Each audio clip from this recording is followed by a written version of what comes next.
안녕하세요. 축구 보는 고양이 캐스날입니다. 아스날의 공격 형태를 보면 기본적으로 전방 공격 라인에 5명의 선수를 배치하는데요. 경기장은 각각 측면, 하프, 중앙으로 나눴을 때 5개의 라인에 1명씩 들어가게 되는 형태입니다. 그런데 이번 31라운드 크리스탈 팰리스 전에서는 조금 다른 형태를 볼 수 있었습니다. 공격 라인에 1명이 추가돼서 6명의 인원이 배치된 것이죠. 이런 변화는 아스날이 65분에 세드릭 대신 은케티아를 투입한 시점부터 나타났습니다. 아스날은 이미 후반 시작과 동시에 타바레스를 빼고 마르티넬리를 투입했던 상황이었는데요. 여기에 세드릭까지 빼면서 전문 풀백 없이 극단적인 공격 형태를 갖추게 된 것이죠. 이렇게 전방에 6명을 두게 되면 5개의 라인 중 한 라인에는 2선수가 들어가게 됩니다.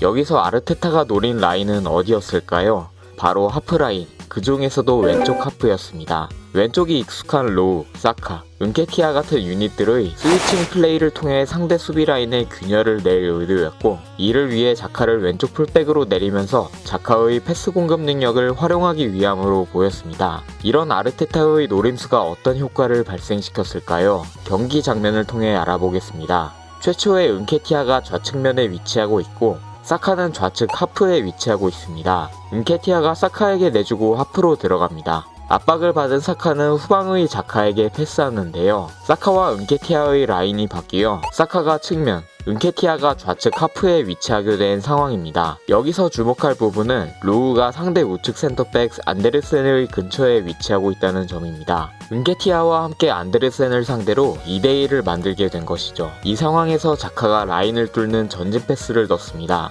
로우를 향한 것이었네요. 안데르센은 은케티아를 신경 쓰느라 로우를 막지 못했습니다. 안데르센의 신경이 공을 받은 로우에게 쏠리고 연쇄적으로 은케티아를 향한 견제가 풀립니다. 이어서 로우의 원터치 패스가 은케티아에게 향하는데요. 은케티아의 좋은 크로스로 웨데구르가 빅찬스를 잡지만 아쉽게 슈팅이 빗나가고 말았네요.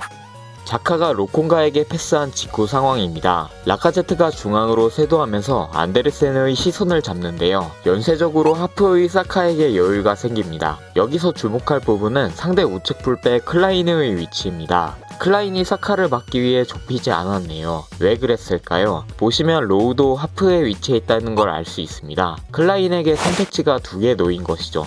만약 클라인이 사카를 막으로 좁히게 된다면 로우가 자신의 등 뒤로 침투해 들어갈 수 있게 되기 때문입니다. 로콩가의 전진 패스가 사카에게 향합니다. 클라인이 뒤늦게 사카에게 붙어보지만 사카의 침투를 제어하진 못하네요. 파고든 사카의 슈팅 후 로우가 세컨볼 찬스를 잡지만 아쉽게 슈팅이 막힙니다. 로우와 사카 두 유닛이 하프에 과부하를 놓으면서 사카가 공간을 얻게 된 장면이었습니다. 이렇게 아스날은 좋은 찬스를 만들어내기도 했지만 한편으로는 한 끗 차이로 찬스까지 이어가지 못하는 모습을 보이기도 했습니다. 오른쪽에서 왼쪽 후방의 자카에게 전환되는 상황입니다. 자카가 곧장 라인을 뚫는 전진 패스를 넣어주는데요. 중앙의 은케티아를 향한 것이었네요. 여기서 주목할 선수는 라카제트입니다. 좌측 하프에 위치했던 라카제트가 중앙으로 쇄도하면서 안데르센을 끌어냈거든요. 화면에는 안 보이지만 좌측 측면에는 사카가 있습니다. 덕분에 클라인도 측면에 위치했고 그렇게 좌측 하프 공간이 크게 생긴 것을 볼 수 있습니다. 라카제트와 함께 좌측 하프에 위치했던 로우가 침투해 들어가기 딱 좋은 상황이 만들어진 것이죠. 하지만 여기서 아쉬운 것은 은케티아의 플레이입니다. 터치가 불안정해서 공이 튀고 말았거든요. 경합 상황이 만들어졌고 갤러거가 공을 탈취해냅니다.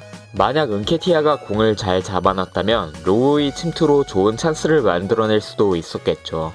이 장면도 오른쪽에서 왼쪽 후방의 자카에게 전환되는 상황입니다. 역시 자카가 라인을 뚫는 전진 패스를 넣어줍니다. 좌측 하프의 은케티아를 향한 것이었네요. 안데르센이 은케티아를 견제합니다. 이때 은케티아와 함께 좌측 하프에 위치했던 사카가 방해 없이 침투해 들어갑니다. 은케티아가 사카에게 내주는데 아쉽게 안데르센이 패스를 끊어내네요. 만약 사카에게 패스가 연결됐다면 정말 좋은 찬스로 이어졌을 겁니다. 마지막 장면입니다. 최초에 측면에 있던 로우가 후방의 자카에게 내주고 안쪽으로 들어갑니다. 좌측 하프에 있던 사카는 로우 대신 측면으로 빠지고 로우가 좌측 하프에 위치하게 됐습니다. 그러면서 은케티아와 로우 두 선수가 안데르센에게 과부하를 준 상태입니다. 로콩가가 중앙의 라카제트에게 패스하고 라카제트는 곧장 로우에게 연결합니다. 이를 막기 위해 안데르센이 로우를 압박하네요. 이건 뭘 의미할까요? 은케티아에게 여유가 생겼다는 뜻입니다. 이를 알고 있는 로우가 돌아서서 빠른 타이밍에 패스를 시도하는데요. 아쉽게 아쉬운 점이 보입니다. 은케티아의 위치죠. 안데르센과 클라이느의 사이, 즉 하프에 위치해야 했는데 클라이느의 바깥에 위치한 은케티아입니다. 결국 위치에서 우위를 점한 클라인이 패스를 끊어냅니다. 이런 구도로는 은케티아가 측면의 사카와 겹치게 된 꼴이죠. 만약 은케티아가 하프에 위치했다면 은케티아에게 직접 연결할 수도, 측면의 사카를 이용할 수도 있게 됩니다. 무산된 게 참 아쉬운 장면이네요. 결국 아스날은 득점에 실패했고 자하에게 추가 실점을 하면서 3대0으로 지게 됐습니다. 아스날의 전술 변화가 인상적이었는데 빛이 발한 게 참 아쉬운 경기였네요.